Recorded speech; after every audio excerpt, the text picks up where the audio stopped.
కేఎస్బిఎల్ వారి శ్రీరామనవమి కళ్యాణ మహోత్సవం సింగర్ సునీత గారి మధురగానంతో మార్చి 27 సాయంత్రం 5:30కు బుక్ మై షోలో మీ ఉచిత పాస్ ఇప్పుడే బుక్ చేసుకోండి. మార్కాపురంలో ప్రైవేట్ ట్రావెల్స్ బస్సు అలాగే టిప్పరు ఢీకొన్న ఘటనలో దాదాపుగా 13 మంది పైగా మృతి చెందిన ఘటన అందరినీ కలిచివేస్తున్న నేపథ్యంలో దాదాపు 23 మంది ప్రాణాలు రక్షించుకోగలిగారు. సెకండ్ల వ్యవధిలోనే మంటలు అంటుకుని బస్సు అంతా కాలిపోతున్నప్పటికీ కూడా 23 మంది బయటపడ్డారు. అంటే దానికి ప్రధాన కారణం ఏంటి అంటే నా పక్కన కనబడుతున్న పోలీస్ ఆఫీసర్ ఈయన మార్కాపురం సిఐ సార్ సుబ్బారావు గారు. యాక్చువల్గా ఫోన్ చేసిన వెంటనే ఇక్కడ ఫైర్ అవుతుందని ఫోన్ చేసిన వెంటనే ఇక్కడికి వచ్చి చేరుకున్నారు. సార్ ఏం జరిగిందంటే మీరు ఎంతసేపట్లో ఇక్కడికి వచ్చారు, మీకు కాల్ ఎప్పుడు వచ్చింది? సార్ నాకు 6 hours 4 minutesకి ఎర్లీ మార్నింగ్ 6 o'clockకి ఫోన్ వచ్చింది. ఇమీడియట్గా వచ్చిన తర్వాత మహేష్ అనే అతను ఇట్లా ఫైర్ యాక్సిడెంట్ అయింది సార్, టిప్పర్ అను ఆర్టీసీ ట్రావెల్ బస్సు ఇట్టించింది, ఫైర్ వస్తుందని చెప్పగానే ఇమీడియట్గా నేను 7 minutesలో ఇక్కడ పాయింట్ రీచ్ అయ్యాను. అప్పటికే పబ్లిక్ విపరీతంగా కేకలేస్తూ కొంచెం చాలా దయనీయమైన స్థితిలో ఉంది. ఇమీడియట్గా మేము రిస్క్యూ చేసి అటువైపు నుంచి బ్యాక్ డోర్ ఎగ్జిట్ డోర్ నుంచి కొంతమందిని మేము తీసుకుని వాళ్ళందరినీ దించి 108 అంబులెన్స్ ద్వారా మా పోలీస్ వెహికల్ ద్వారా వాళ్ళని పంపించి హాస్పిటల్ పంపించడం జరిగింది. తర్వాత ఇమీడియట్గా మా ఎస్పీ గారికి డిఎస్పీ గారికి తెలియజేయగానే సార్ డిఎస్పీ సార్ కూడా ఇమీడియట్గా సీన్కి వచ్చారు. ఎస్పీ గారు కూడా ఇమీడియట్గా చుట్టూ నైబరింగ్ ఉన్న ఆఫీసర్స్ని పంపించి ఇక్కడ ఉన్న ట్రాఫిక్ ఎటువంటి ఇబ్బంది లేదు, పబ్లిక్ని కూడా ఎవరిని కూడా ప్యానిక్ కాకుండా ఇమీడియట్గా బాడీస్ అన్నింటినీ కూడా షిఫ్ట్ చేయమని విత్ ఇన్ ద 1 hour అండి. మీరు వచ్చే టైంకి సిచ్యువేషన్ ఎలా ఉందండి? మేము వచ్చేటప్పుడు విపరీతమైన కేకలు, చాలా దయనీయమైన స్థితిలో ఉంది. అసలు విపరీతమైన మంటలు, ఫైరు, దాన్ని అక్కడికి ఎవరు వెళ్ళలేని పరిస్థితి ఉంది. కానీ మాకు కొంచెం బాధ అనిపించేసి బ్యాక్ సైడ్ నుంచి కొంతమందిని మనం రిస్క్యూ చేసి కాపాడటం జరిగింది. ఇప్పటికే పూర్తిగా బస్సు కాలిపోతున్న పరిస్థితి ఉంది కదండి, అంటే వాళ్ళు కేకలు వేస్తున్నట్టుగా కూడా చెప్తున్నారు. మీరు ఎలా రెస్క్యూ చేయగలరు వాళ్ళని? అంటే ఇంకా మనకి ఆ టైంలో మనకేమనిపించలేదు. ముందు వాళ్ళని కొంచెం బయట నుంచి లోపల కొంచెం బ్రేక్ చేసాం. వాళ్ళని కొంతమందిని మనం బయటికి తీస్తే కొంచెం బాగుంటుందని మా దగ్గర ఉన్న కానిస్టేబుల్ వాళ్ళతో మేము ఆ డోర్ని బ్రేక్ చేసి మా దగ్గర ఉన్న లాఠీలో బ్రేక్ చేసేసి వాళ్ళని బయటికి తీసుకుని వచ్చేసి అంబులెన్స్లో షిఫ్ట్ చేయడం జరిగింది. బయటికి లాగలిగాం. మంటలు మాకు కూడా వస్తున్నాయి, మా జుట్టు కూడా కాలింది, మాకు కూడా మా కానిస్టేబుల్ కూడా అంటుకుంది కానీ ఆ టైంలో మనకు తెలియదు. మనకెళ్ళి అక్కడ సర్వీస్ ఓరియంటెడ్ అంటే వాళ్ళని కొంచెం సేవ్ చేయాలి అనే కాన్సెప్టే ఉంది, కానీ ఇంకా అదర్వైజ్ మనకేమన్నా అవుద్ది అనేది మేము ఇప్పుడు ఆలోచించలేదు.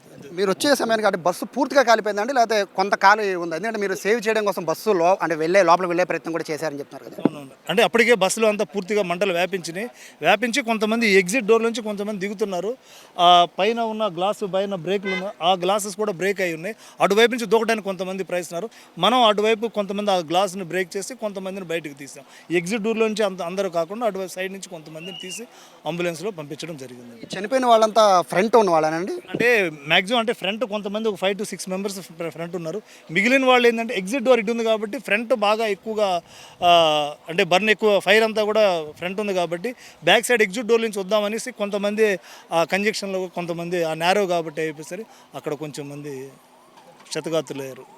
క్షతగాతుల వరకు ఓకే అండి, ఎందుకంటే మీరు సేవ్ చేశారు కానీ. బట్ చనిపోయిన వాళ్ళంతా కూడా అంటే తప్పించుకునే ప్రయత్నం చేశారని చెప్తున్నారు. ఎలా ఫ్రంట్ డోర్ నుంచి బ్యాక్ డోర్ నుంచి వాళ్ళు రావడం ట్రై చేశారు? బ్యాక్ డోర్ నుంచి అందరూ తప్పించుకోవడానికి వచ్చారు. అక్కడే ఇంకా అందరూ ఒకేసారి అదే డోర్ నుంచి కాబట్టి తొక్కిసరాళ్ళు కొంచెం కింద పడిపోయి కొంచెం ముందు ఉన్నట్ల దాంతో ఆ ఫైర్లో కొంతమంది రాలేక అక్కడే ఆగిపోయారు. చిన్నపిల్లలు కొంతమంది ఉన్నారు, 2 చిన్నపిల్లలు ఉన్నారు. చాలా దయనీయమైన స్థితి అండి. మీరు అప్పటికే కొంతమందిని సేవ్ చేసేసి ట్రై చేశారు కదా, బట్ అప్పటికే కొంతమంది అంటే కింద పడిపోయి ఉన్నారు, కాళ్ళు చేతులు విరిగిపోయి ఉన్న పరిస్థితిలో కూడా ఉన్నారని చెప్తున్నారు కదండి, వాళ్ళని ఎలా రెస్క్యూ చేశారు? వాళ్ళని మనం ఇమీడియట్గా మనకి ఆ బ్యాక్ సైడ్ డోర్లోంచి పైన గ్లాస్ ఒకటి బ్రేక్ చేసామండి. బ్లాక్ చేసి మేము ఇద్దరు వెంకటేశ్వర్లు, మా ఫైర్ ఇన్స్పెక్టర్ రామకృష్ణ, మేము ముగ్గురం కూడా వాళ్ళని లాగేసి, అంటే కొంతమంది బయటకు రాలేక ఆడుతున్నారు కాబట్టి ఆ మంటలో నుంచి కొంతమందిని మేము బయట ఉన్నాం కాబట్టి మేము లాగి బయటకు తీయడం వల్ల కొంతమంది సేవ్ అయ్యారు. అది ఏం లేదు సార్, ఈ ఘటన చూస్తుంటే అందరికీ కూడా హృదయం ద్రవించిపోతుంది. సో ఇప్పుడు అంతమందిని మీరు లాగారు, అంతమంది చాలామంది వాళ్ళ పిల్లలు ఉన్నారు, వాళ్ళ భర్త ఉన్నారు, వాళ్ళ భార్య ఉన్నారని కేకలు పెడుతూ ఉన్న పరిస్థితుంది కదండి. సో మీరు ఇంకా ట్రై చేశారా? అంటే మీరు వాళ్ళని పక్క లాగడానికి ట్రై చేశారు, లేకపోతే ఇంకా మ్యాక్సిమం ఉన్నంత వరకు ఫోర్స్ అంతా ఉపయోగించి మ్యాక్సిమం ఎక్కడా కూడా పాసిబిలిటీ ఉన్నంత వరకు మా ప్రయత్నం చేస్తామండి. ఇంకా అన్ఫార్చునేట్లీ ఇంక ఎక్కువగా బర్న్ అయిపోయింది. ఇంకా వాళ్ళు బయటికి రాలేని స్థితిలో వాళ్ళని మనం చేయలేకపోయాం. మ్యాక్సిమం ఉన్నంత వరకు అందరినీ కూడా ఎక్కడా కూడా డిలే లేకుండా వాళ్ళని సేవ్ చేయాలనే ఉద్దేశంతో అందరినీ మ్యాక్సిమం ట్రై చేస్తాం.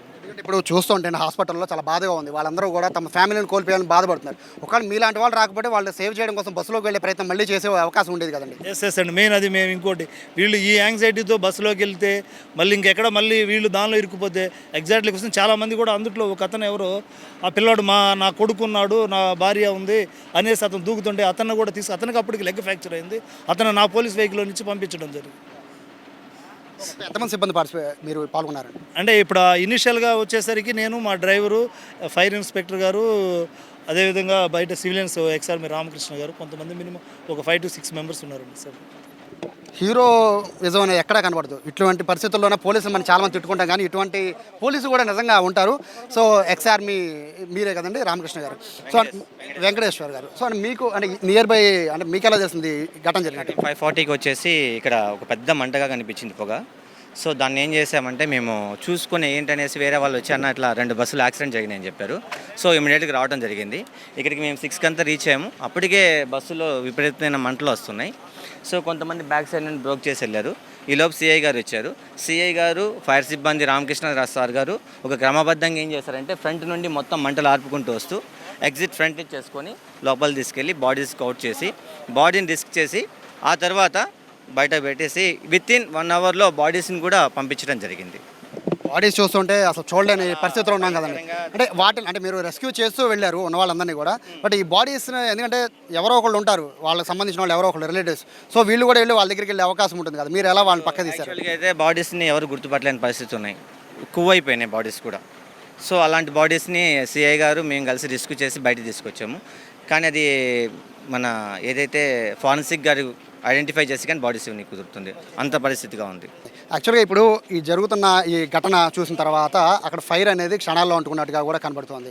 బట్ మీరు వెళ్ళే సమయానికి బస్సు పూర్తిగా కాలిపోతున్న పరిస్థితిలో మీరు లోపలికి వెళ్ళే ప్రయత్నం ఎందుకు చేశారు? అంటే బేసిక్గా ఎవరు కూడా అంత రిస్క్ చేయరు కదా. అంటే యాక్చువల్గా సార్ ఎస్ఐ గారు, సిఐ సుబ్బారావు సారు, ఫైర్ సిబ్బంది క్రమబద్ధ పాలన తీసుకొని ఫ్రంట్ నుండి ఆర్పించుకొని మంటలు ఆ తర్వాత ఎగ్జిట్ చేసుకొని లోపలికి వెళ్ళి ఒక్కొక్క బాడీని రిస్క్ చేసుకుని బయటికి తీసుకురావడం జరిగింది. అప్పుడు వెళ్ళే సమయానికి ఎంతమంది ఉన్నారండి? కింద ఎంతమంది ఉన్నారు? మొత్తం 13 మందిని కౌంట్ చేసామండి, సజీవ దహనమైన వాళ్ళని. మీరు చూసారు, కానీ కింద అంటే బస్సులో ఇరుక్కుపోయి కింద దిగడం ప్రయత్నించే వాళ్ళు ఎంతమంది ఉన్నారు? మొత్తం ఇరుక్కుపోయిన వాళ్ళు 13 మంది. ఓకే, అంటే మీరు సేవ్ చేసిన వాళ్ళు అంటే బస్సులో ఆల్రెడీ ఇరుక్కుపోయి బయటకు రాలేక ఇబ్బంది పడేది, ఎందుకంటే అందరికీ తెలియదు కదండి ఎలా రావాలో. సిఏ సార్ ఏం చేశారంటే బ్రాకింగ్ చేసేసి ఒక 5-6 మందిని తీయడం జరిగింది. సిఐ సుబ్బారావు సార్ ఏం చేశారంటే బ్యాక్ సైడ్ ఎగ్జిట్ ఉంది, అక్కడే మ్యాక్సిమం తొక్కిలాట జరగడం కూడా అక్కడే జరిగింది. అక్కడే బర్న్ అయ్యే ఎక్కువ ఛాన్సెస్ అక్కడే జరిగినాయి. ఇమీడియట్గా తీసుకెళ్ళిపోయారు. అంటే చాలామంది ఏడుస్తున్న విజువల్స్ కూడా కొన్ని చూస్తున్నామండి, వాళ్ళ ఫ్యామిలీ వాళ్ళు ఉండిపోయారని. సో ఆ టైంలో మీరు ఈ స్థితిలో ఏంటంటే ఎవరైనా కాదు, మనం ఎంతమంది సేవ్ చేసింది అనేది కాన్సెప్ట్ మీదనే ఒక మేము దేశాన్ని సేవ చేసాం. సో మా గ్రామం కాబట్టి సేవ చేసే ఒక అదృష్టం దొరికిందని భావించుకొని మేము రిస్క్ చేస్తామండి. Thank you. చూడొచ్చు, ఎక్స్ఆర్మీ అయినా కూడా ఈయన చూడొచ్చు, మొత్తం బాడీ అంతా కూడా చాలా రిస్క్ చేశారు. బస్సులో కాలిపోతున్న వాళ్ళందరినీ కూడా తప్పించుకోవడానికి అవకాశం లేని వాళ్ళందరినీ కూడా ఇమీడియట్గా ఇక్కడికి వచ్చి వాళ్ళందరూ కూడా సేవ్ చేస్తే 23 మందిలో దాదాపుగా 7-8 మందిని స్వయంగా ఈయన సేవ్ చేశారు. సిఐ గారు వీళ్ళందరూ కలిసి సేవ్ చేయడంతో చాలామంది ఇంకా ఈ పెను ప్రమాదం నుంచి తప్పించుకున్నట్టుగానే భావించాలి. ఇటువంటి వాళ్ళు ఘటన జరిగినప్పుడు ఇమీడియట్గా ఫోన్లో తీసి వీడియోలు తీయడం కాదు, ఇమీడియట్గా రెస్పాండ్ అవ్వాలని ఇటువంటి హీరోలు చూస్తేనే అర్థమవుతుంది. కెమెరా పర్సన్ వినయ్తో సాయి, సుమన్ టీవీ, మార్కాపురం నుంచి.